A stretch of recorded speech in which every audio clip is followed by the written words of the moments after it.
Hi. So right now we're going to do procedure 34, or excuse me, we're going to do procedure 31-4, perform a pulmonary function test.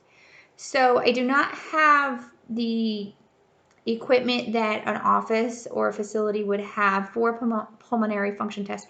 However, with a little bit of creativity, we're going to try and make the demonstration so that you can understand how a pulmonary function test would work. So what you need are your physician's orders for the patient and for this procedure. You're going to need a spirometer and appropriate cables, a calibration syringe and a logbook, a disposable mouthpiece, your printer, and your nose clip. All of those things are so that you can successfully do the test. But like I said, we're gonna get creative with those things.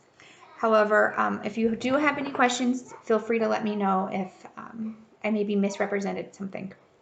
So first you need to wash your hands, which I have already done, but I'm still going to choose to wear sterile gloves. I'm going to greet and identify my patient.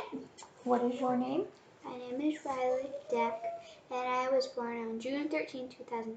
Hi Riley, my name is Felicia, and I'm going to be your medical assistant, helping you to do a pulmonary function test. Okay? All right.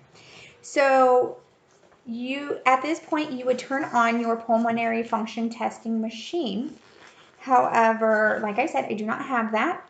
So what I went ahead and did was my kids have a Nintendo Switch, and it looks similar to what the machine would be with this screen and being able to kind of write in your patient's demographic information, in which you can do here. So we're just going to use this as kind of a visual of what it would be like for using the machine. So I turned it on. If your machine is not calibrated, you would do that at this time. And with your machine on and now calibrated, you would attach the appropriate tubing and the mouthpiece, anything like that is specific for the type of machine that's being used. I went ahead and taped a straw to show you how you would use it to perform the test. So with that all connected, this is how we're going to run the test today. Using the keyboard on your PFT machine, you would enter your patient's demographics. What is your first name? Riley. So you would type in Riley, and last name is Deck. So then you would type in Deck, date of birth, age, any pertinent information, height, weight, sex, race, and even if they have a smoking history. So you would indicate that by putting it all into your machine. If the patient is wearing any neckties, necklaces, things like that, it's okay, you can leave it right now. But if they were to be wearing anything like that, you would ask them if they could remove it so that there's no restrictions or anything impeding their ability to take a deep breath to perform the test successfully. So go ahead and stand, Riley. So performing the test, we would ask the patient to stand, breathe in deeply, and then they will breathe out into the machine so that it can calibrate the amount of airflow that the patient has.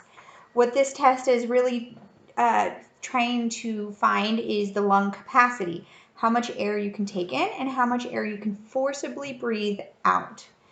And so with that being said, it's a very, you want them to breathe as hard as they can. It's not a light, delicate thing. You're trying to get capacity for the patient.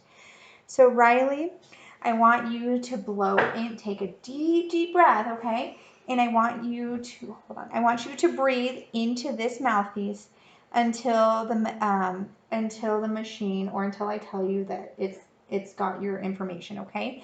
And when using the PFT machine, the machine should actually give you prompts such as breathe deep, blow a blast of air. It will help you, and it'll give you chimes or sounds and help you to know when the test has been successful and completed. But like I said, we're going to just do the best with this. Okay, so Riley, go ahead and take a deep, deep breath. And when you're ready, we're going to blow into this as hard as you can, but also for as long as you can, okay?